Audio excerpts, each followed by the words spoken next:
کیا آپ کو لگتا ہے کہ گوگل ارتھ نے دنیا کا ہر کونا دیکھ لیا ہے؟ غلط۔ آج بھی زمین پر ایک ایسی جگہ موجود ہے جو سیٹلائٹ کی نظروں سے اوجھل ہے۔ واہ، ایک ایسی سرحد ہے جہاں انسان نہیں جاتا، جہاں خاموشی نہیں بلکہ قید کی گئی وحشت سانس لیتی ہے۔ وہاں کھڑی ہے لوہے اور پگھلے ہوئے تانبے کی ایک عظیم دیوار، اور اس دیوار کے پیچھے کوئی سکون نہیں۔ وہ وہاں موجود ہیں، اربوں کی تعداد میں۔ ایک ایسی قوم جو اپنے مردوں کو دفن نہیں کرتی بلکہ کھا جاتی ہے، جن کی بھوک اتنی وحشی ہے کہ سانپ اور بچھو بھی زندہ نکل جاتے ہیں۔ تاریخ کہتی ہے وہ انسان ہے، مگر ہر انسان جیسے نہیں۔ ہزاروں سال پہلے بادشاہ ذوالقرنین ایک تنگ پہاڑی درے پر پہنچتے ہیں۔ لوگ خوف سے کانپ رہے تھے۔ پہاڑوں کے پیچھے سے ایک وحشی قوم آتی، فصلیں برباد کرتی اور انسانوں کو مار ڈالتی۔ ذوالقرنین نے فیصلہ کیا، یہ دیوار صرف پتھر کی نہیں ہوگی بلکہ ایسی رکاوٹ ہوگی جو قیامت تک نہ ٹوٹ سکے۔ لوہے کے دیوا ہکل بلاکس، آگ اور پگھلا ہوا تانبا، ایک ایسی دیوار جس پر چڑھنا ناممکن اور توڑنا محال تھا۔ ہر دن یاجوج ماجوج دیوار کھودتے ہیں۔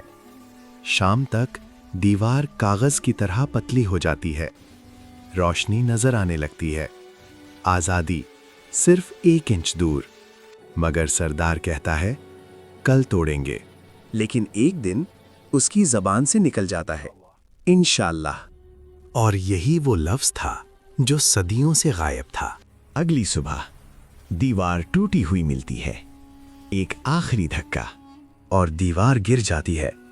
قرآن کہتا ہے وہ ہر بلندی سے پھسلتے ہوئے آئیں گے۔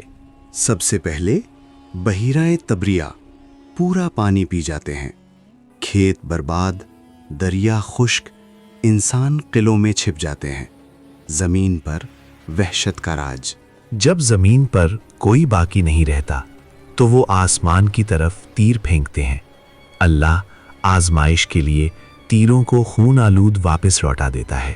حضرت عیسیٰ علیہ السلام اللہ کے حضور ہاتھ اٹھاتے ہیں اور اللہ ان کی گردنوں میں ایک کیڑا پیدا کر دیتا ہے۔ ایک لمحے میں کروڑوں مر جاتے ہیں، زمین لاشوں سے بھر جاتی ہے۔ اللہ عجیب پرندے بھیجتا ہے، بارش ہوتی ہے اور زمین دھل جاتی ہے۔ پھر زمین اپنی برکتیں اگل دیتی ہے۔